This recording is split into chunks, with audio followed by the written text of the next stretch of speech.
Welcome to Understanding Inflation, a podcast where we unravel the intricacy of economic concepts. I'm your host Terence, and joining me is Michael. Together, we will explore the buzzing world of inflation. That's right, Terence. Inflation can be a bit of a head scratcher, but it's something that affects us all. We're here to break it down for you. Let's kick things off with a fundamental question. What exactly is inflation and what cause of it? Inflation is essentially the gradual increase in the price of goods and services. Over time, it happens through several reasons. One primary cause is excess demand, where people and businesses are spending more money than the economy can produce. This increased demand in goods and services push up prices. Another contributor to inflation is cost inflation. When production costs rise, such as the cost of raw material or labor costs, businesses often raise their price to maintain their profit margin. Think of it like when your favorite burger joint charged extra because beef price has gone up. How does inflation affect our daily life? The impact of inflation can be both positive and negative. A moderate and stable inflation rate, typically around 2%, is generally considered healthy for the economy. It encourages spending and investing because people are less inclined to hoard money. However, when inflation becomes too high or unpredictable, it can erode the purchasing power of your money. Your savings may not grow as fast, and you might need more money to cover your daily expenses. It's quite financial sneaky attack. Let's hear about what they say. Kalau dulu saya nak beli apa-apa memang main ambil je, tak ada fikir-fikir kan. Sekarang dapat bawa balik sayur je. Mahal, ikan, ayam, udang semua mahal. Sayur yang macam ni pun dapat RM5. Belum lagi ikan yang lain-lain kan. Macam tu anak 2 orang masih belajar lagi. Umur anak 22 dengan 19. Lepas pandemik ni kos barang memang tinggi. Sebelum pandemik kita masih boleh bernafas tau. Sekarang dah macam sesak nafas.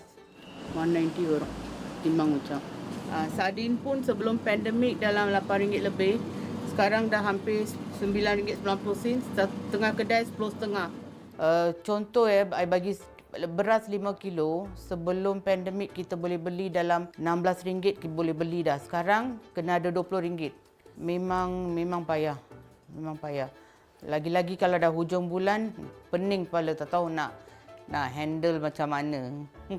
Terpaksa cut ni, cut something lah. Ada je nak cut. Astro pun saya dah potong lah kat rumah. Benda duit tu I boleh guna untuk benda lain.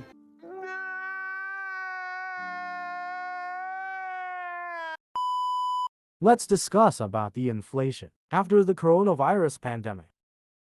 When the COVID-19 crisis hits Malaysia's economy hard, so the real GDP growth, year-on-year percentage change between multiple countries such as Vietnam, Singapore, Indonesia, Thailand, and Philippines from 2016 to 2021.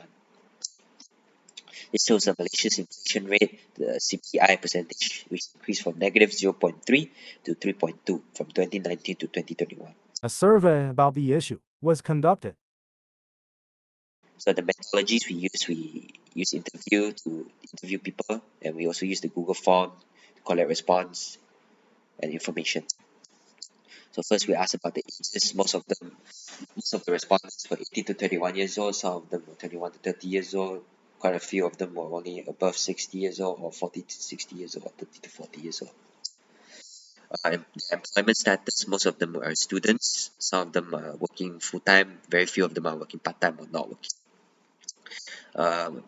This is their monthly income, mostly below 1,000 ringgit. Some of them earn about 1,000 to 2,000 ringgit.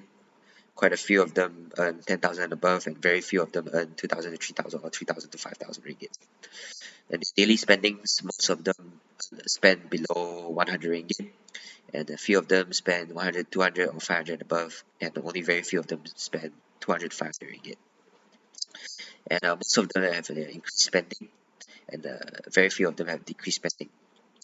So the first question was, how concerned are you about current rates of inflation? So most of them answered 3, which means they are okay, maybe a bit concerned about the current rate of inflation. And the second question was, did your spending habits change before and after the pandemic? Most of them say yes, a lot. Some of them say no, not really. Some questions say, have you realized that the price of certain commodities has increased after pandemic? Most of them say yes, a lot. Some say not much. Then the fourth question is scale of 1 to 10, how much does inflation affect your daily lives? Most of them say 4, which means that they think inflation affect their daily lives quite a lot.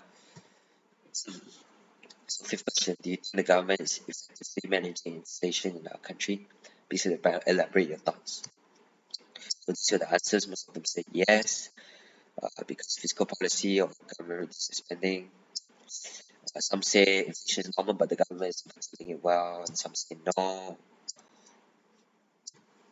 So the government established some policies during the pandemic. So first policy, Bank Negara Malaysia decided to lower the statutory reserve requirement ratio from 3% to 2% and also reduce the overnight policy rate from 2.75% to 2.5%. And starting from 20 March 2020, every principal dealer has the authority to acknowledge Malaysian government security and Malaysian government investment issue with a limit of 1 billion ringgit. Next question, in your opinion, what factors have contributed most to inflation in Malaysia since the COVID-19 pandemic? So some say unemployment rate or demand and supply available, or exchange rate and subsidy of daily goods. Some say export-import, exchange rates, rise in raw material price in the international market due to low supply-demand ratio, decline in aggregate demand. And the next question was, have you been to a stage where you had to increase your income or find additional sources of income to cope with rising costs? If yes, how have you done so? Quite a lot of them said yes. They done by working part-time or work multiple jobs. Some say that yes, work as a part-timer, look for part-time job, freelancing. The next question is, did you save or invest more money after pandemic or less after pandemic? Most of them said yes, some say they invested more after, or some of them say less and save less. Next question was, what are your expectations of inflation in the future in Malaysia? Most of them say it will decrease, hope it will decrease and can be stabilized. Some say it might increase or it will get worse and it will be higher due to limited resources.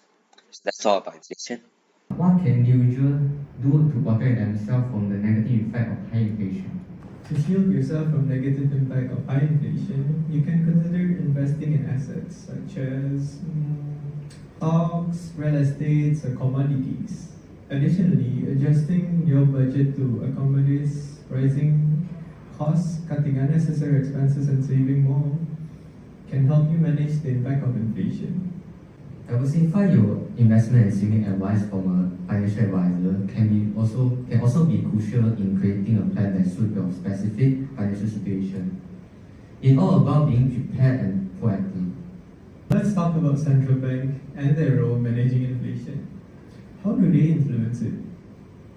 Central banks play an important role in controlling inflation. They utilize monetary policy tools such as adjusting interest rate and managing the money supply to influence inflation. For example, when inflation is rising too rapidly, they may increase interest rate to make borrowing more expensive, which can slow down spending and investment, ultimately reducing inflation. On the other hand, if inflation is too low, central bank may lower interest rates to encourage more borrowing and spending, which can boost inflation. They're like economic rat race, ensuring a fair game. And how do government fiscal policy impact inflation? Government fiscal policy, like taxation and government spending, can also have a significant impact on inflation. Increased government spending can boost demand in the economy, potentially leading to higher inflation. On the flip side, government policies like tax cuts or stimulus programs can stimulate economic activity during periods of low inflation. There you have it. We've taken a comprehensive look at inflation, a topic that affects us in some way. By understanding how it works and its various aspects, you can better navigate the economic landscape. Thank you for joining us in understanding inflation. I hope this episode can give you a good understanding on economic concepts. This is your host, Michael and Terence, signing off. Thank you.